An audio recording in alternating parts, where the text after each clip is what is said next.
All right, this is Shabai from GMS Denver, and I'm going to start this off with, I want to give all praises and glory unto Yahweh, Bahashem, Yahushai, Bahashem, Ha, Rokah, Kodash. I want to give double honors to the elder apostles of Great Millstone for teaching us this truth, and also want to acknowledge all the Akyam who are pushing this truth in the streets of Babylon week in and week out with sincerity. All right, so I'm going to go in on the Gentiles, all right, of the New Testament, which the word Gentile, it means stranger, all right? So everybody always thinks, you hear the term the Jews and the Gentiles with Christians, right? They're like, oh, God came for everybody, the Jews and the Gentiles. But what they lack understanding is the Gentiles. Yes, the Edomites are Gentiles. Yes, the Ishmaelites, who are the Arabs, they're Gentiles. Yes, the Moabites, who are the Asians, they're all Gentiles. And really, in this day and age, everyone is a Gentile, except for the men who repent, the 144,000, and the 1/3 of Israel that hearkens or listens to the prophets, who listens to the 144,000. So I'm going to start off in 1 Corinthians. We'll start at 12, all right, because Paul is actually talking to the Israelites who are in Corinth, right? So it starts out in verse 12. Now concerning spiritual gifts, brethren, I would not have you ignorant. All right, so brethren means he's talking to his brothers who are his kin, who are his people, his brethren. All right, and verse 2. Ye know that ye were Gentiles, carried away unto these dumb idols, even as ye were led. All right, so verse 2 just proves that the nation of Israel, because he's talking to his brethren, are sometimes considered Gentiles. All right? All right, so the point is that, Israelites are considered Gentiles. All right? And you have to remember there was a split in the kingdom, right? There was Israel and there was Judah. After King Solomon died, the nation of Israel split in two kingdoms. And northern kingdom, which ended up being the Hispanic Latin tribes, so-called Hispanic Latin tribes, became northern kingdom Israel. And then you had Judah, who were the so-called Negro tribes, which would have been Levi, Benjamin, and Judah. All right? That's southern kingdom. So anyway, this is right here is Paul talking to the Gentiles who were the Israelites who were carried away unto dumb idols. All right? So you got to get the understanding on what a Gentile and which Gentiles, the Bible speaks of in the New Testament. Because remember, like I said, everyone is a Gentile because the word means stranger. But the Gentiles that were that Yahushai came to die and died for were the Gentiles of his nation of Israel. All right. So that's hard for a Christian to understand because they've been taught that lie ever since they started listening in the Christian church. So they don't want to accept that truth. Right. But we just read though they were carried away as Gentiles. All right. So now I'm going to go to verse. We're going to go to Romans and verse, we're going to go to, let me see, Romans, and we'll go to 11:11. It says, I say then, have they stumbled that they should fall? God forbid. But rather through their fall, salvation is come unto the Gentiles, for to provoke them to jealousy. All right, and this is dealing with, like I said, those northern kingdom Gentiles who were Israelites. It's not dealing with the Edomites who are in Rome. It's not dealing with the Ishmaelites or the Moabites or the Hagarenes or any of the other nations. It's dealing with the nation of Israel. Like the whole Bible is literally a letter or a song written to the nation of Israel, who are the so-called blacks, Native American, and so-called Hispanic people today. All right. So verse 12. And actually, you know what? Let me go to, let's go to Romans 11 and 14. Or what? We'll just keep, let me just keep reading this. All right. So verse 12. Now, if the fall of them be the riches of the world, and the diminishing of them the riches of the Gentiles, how much more their fullness? For I speak to you Gentiles, inasmuch as I am an apostle of the Gentiles, I magnify mine office. All right, and office means, the word office right here means truth or faith. So you can say, I magnify my truth or my faith. All right, if you look that word office is, it goes back to truth and faith. All right. So now it says in verse 14, if by any means I may provoke to emulation which are my flesh, and might save some of them. All right. Because, hey, it wasn't no different. Back in the day during Paul's ministry, he was also dealing with 2/3 Israelites, all right? And he was dealing with, 1/3. The spirits always come back. The spirits are regenerated. But if you were a 2/3 non-believer, during the time of Rome, well, hey, you came back during the time of America as a 2/3 non-believer, all right? Because that is, as it is written, the prophets were ordained, before they were born. They were ordained and sanctified in the womb. Let's go get that real quick. Jeremiah 1:5. It says, before I formed thee in the belly, I knew thee, and before thou camest forth out of the womb, I sanctified thee, and I ordained thee a prophet unto the nations. All right? And why does it say nations right here?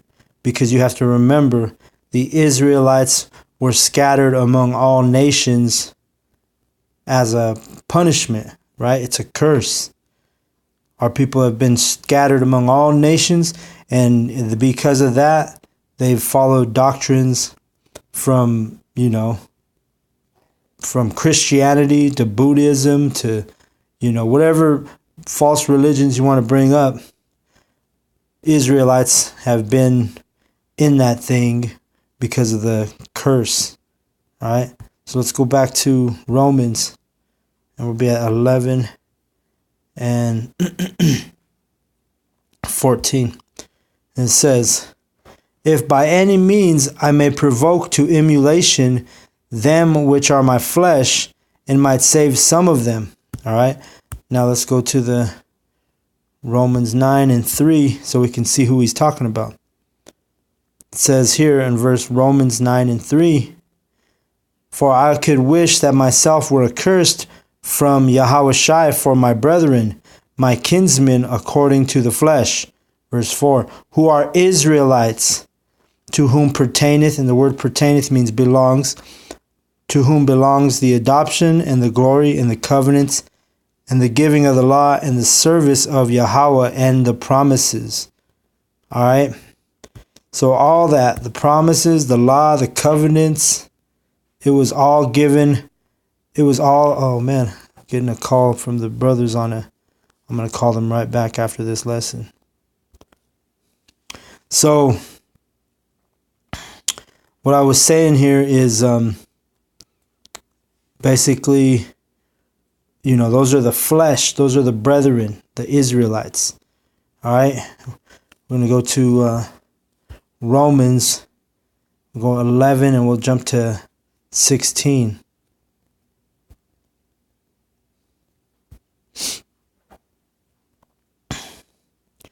For if the first, or you know what, I got a precept and I skipped one. All right, so Romans 11, and we were at 14, dealing with the flesh and his brethren. So he's showing you, hey, he's going to, let me read 14 again. If by any means I may provoke to emulation them which are my flesh, and might save some of them. All right, because again, Israelites were Gentiles. All right, and that's who he's, coming to give this truth to. Like when we're out in the streets, we're not giving this truth to all nations. Well, we are delivering it to all nations, but we're preaching this to seal the elect, if it's not already sealed, and also to wake up the nation, all right, of Israel. We don't care. Actually, even if you're an Israelite and you don't listen to the truth or believe it, well, hey, that's your own problem, So I'm going to go to, for a precept really quick, I'm going to go to Timothy. I got to hurry up because I'm going to call the brothers back, and that's the Sabbath call. So it's going to be Timothy, and we're going to go 4:16. And what's it say? Take heed unto thyself and unto the doctrine. Continue in them, for in doing this thou shalt both save thyself and them that hear thee. All right? So, hey, as a prophet, as a teacher, you got to keep with this doctrine. And you got to, not everybody's going to hear you. All right? I mean, they may hear you, but they may not believe or listen.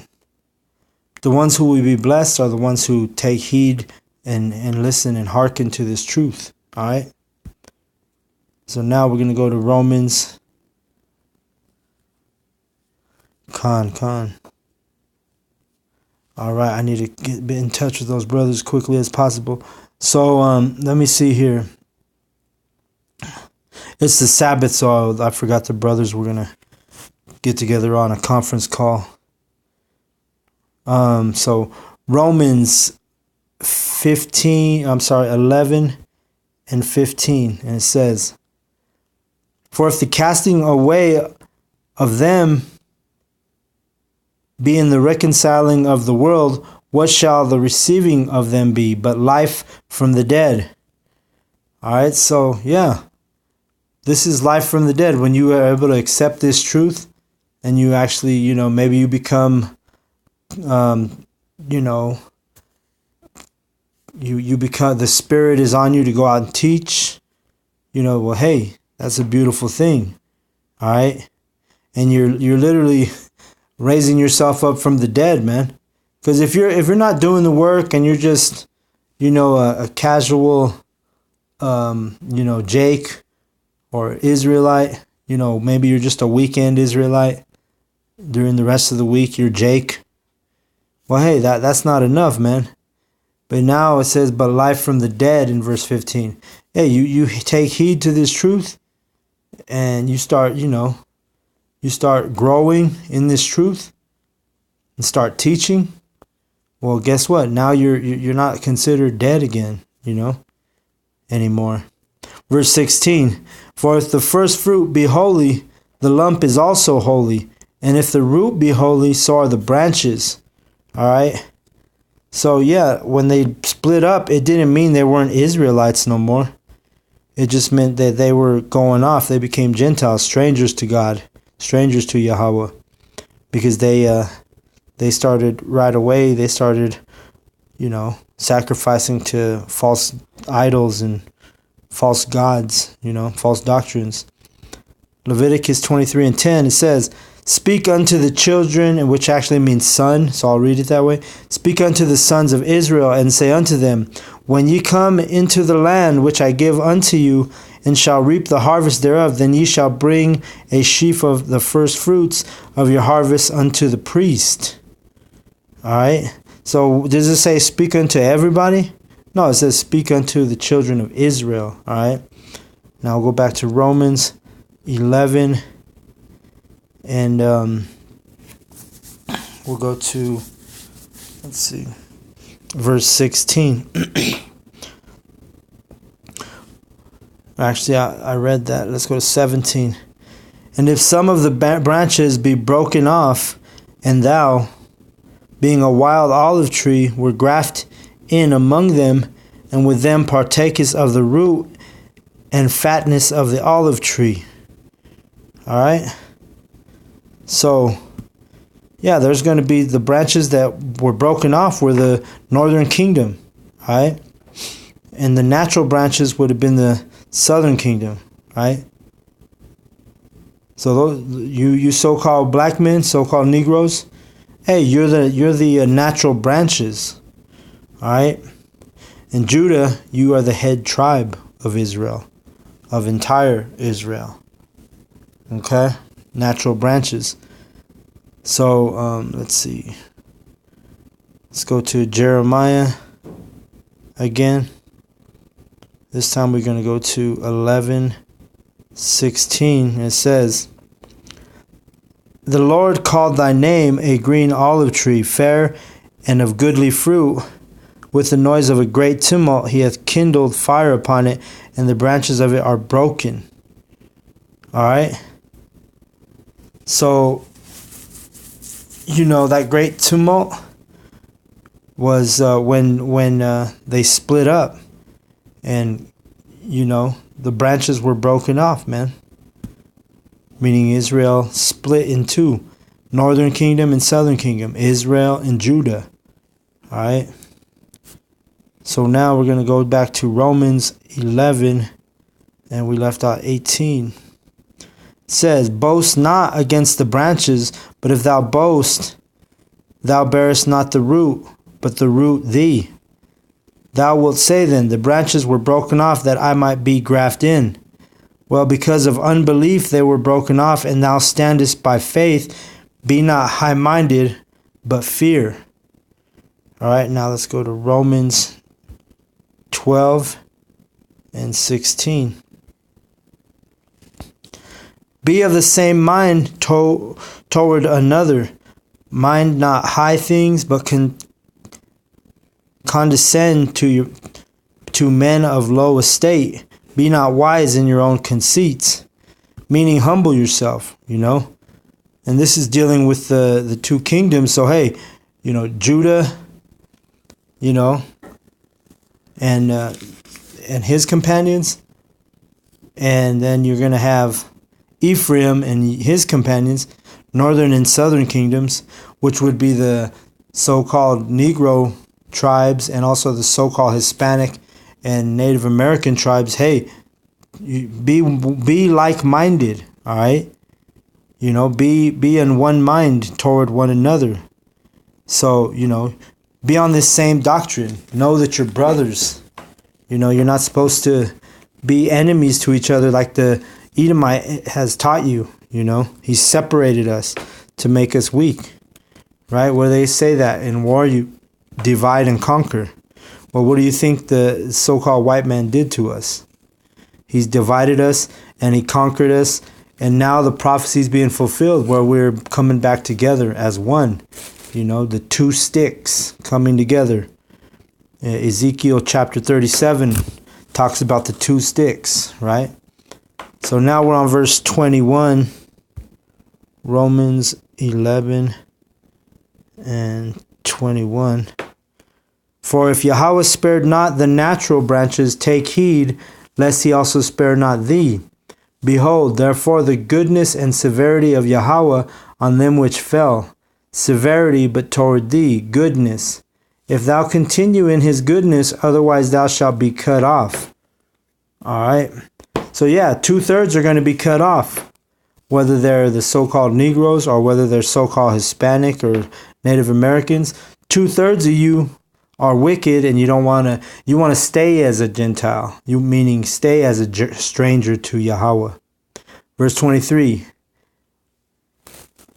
And they also, if they abide not still in unbelief, shall be grafted in, for Yahweh is able to graft them in again. All right, so yeah, you're going to be grafted. You're still going to inherit the kingdom. But guess what? You're going to have to die a death of destruction, if you don't hearken to the truth. You're going to be dead in the thermonuclear fire. All right, it doesn't matter what tribe you're from, The The only ones that are going to get saved from that nuclear fire are the elect, 144,000 prophets, and the 1/3 of Israel who hearkens to the truth. All right, and now we're going to go to Corinthians. We'll go to 2 Corinthians 3:16. And it says, "Nevertheless, when it shall turn to Yahweh, the veil shall be taken away." All right, so when you guys turn to this truth, you Israelites, well, guess what? You're not a Gentile no more. Now you're grafted in. All right? No longer are you a Gentile. No longer are you a Native American. No longer are you a so-called black man. No longer are you a Mexican. No longer are you a Native American. Did I say that already? But you get the point. Now you're an Israelite. All right? And right here, this is a beautiful verse.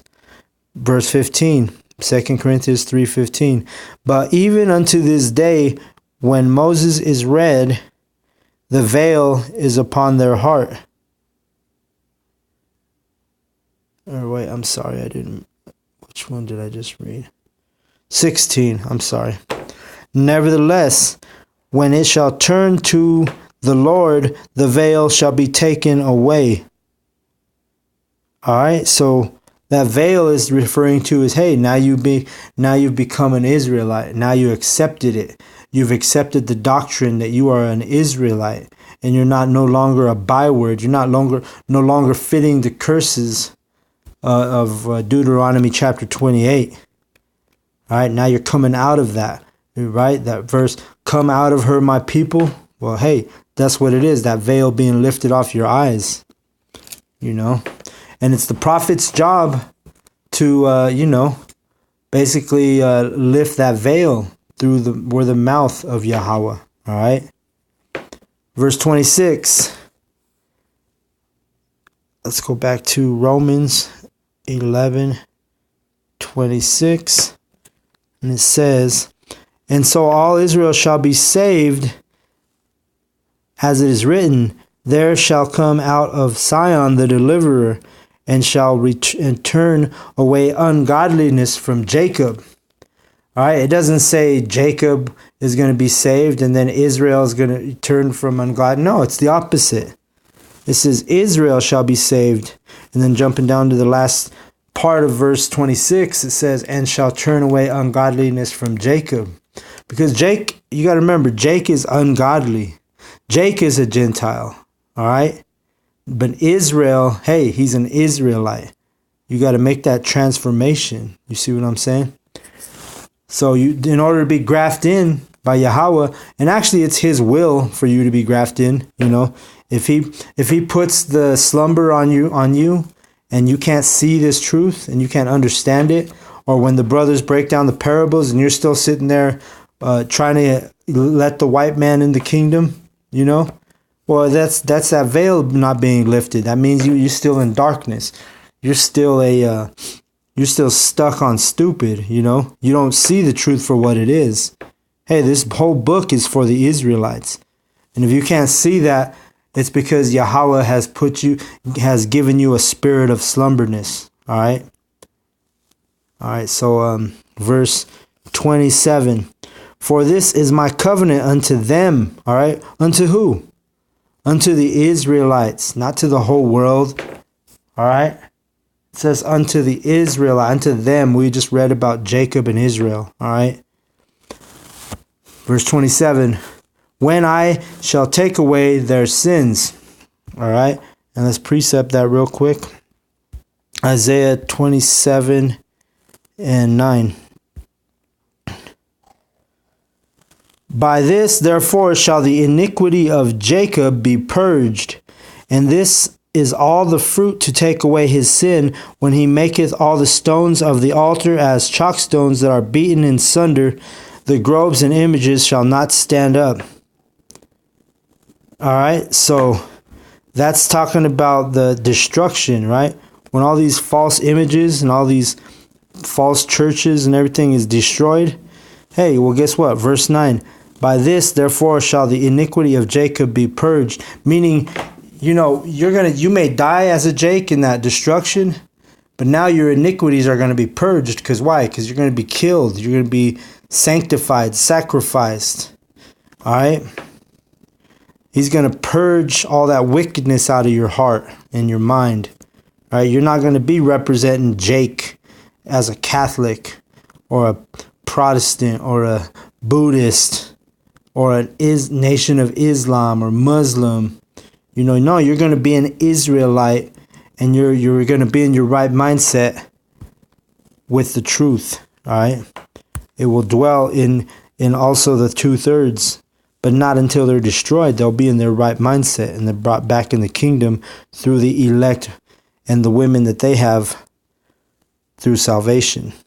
Because the elect men are going to have a lot of women, and we're going to have to, literally, what it really is, you're going to have a lot of sex as an elect man, bringing back the nation of Israel. And there's going to be order. Yahweh's going to give order, higher place to those prophets and that 1/3 who believed while they were in the flesh. Right? Some of you will have to die because you won't believe in your flesh. All right? So, next precept is going to be Isaiah 59. And then I got to call the brothers back. Isaiah 59 and 21. And it says, As for me, this is my covenant with them, saith Yahweh, my spirit that is upon thee, and my words which I have put in thy mouth shall not depart out of thy mouth, nor out of the mouth of thy seed, nor out of the mouth of thy seed, saith Yahweh, from the henceforth and forever. All right, so here it is. This is prophecy being fulfilled. I'm literally the mouth of Yahweh tonight as I speak on this. All right. And before 5 years ago, I wasn't coming in this doctrine. I wasn't coming at you with this truth. But now I have the Spirit on me. And guess what? We've been, the prophets are prophesying. This is our lot. This is what we've been given. This is our gift. All right? Everyone has a gift. And Yahweh has put the gift of prophecy and the Holy Spirit, meaning the Bible, the understanding, into his prophets in these last days. And not even in just the last days, it's been all through history there have been prophets. All right? But with that, I want to give all praise and glory unto Yahweh, Bahashem, Yahushai, Bahashem, Rakah Kodash, Barakatah. Double honors goes to the elder apostles, a great millstone, for teaching us this truth. And also want to acknowledge all the Akim who are pushing this truth in Babylon week in and week out. Shalom to the elect.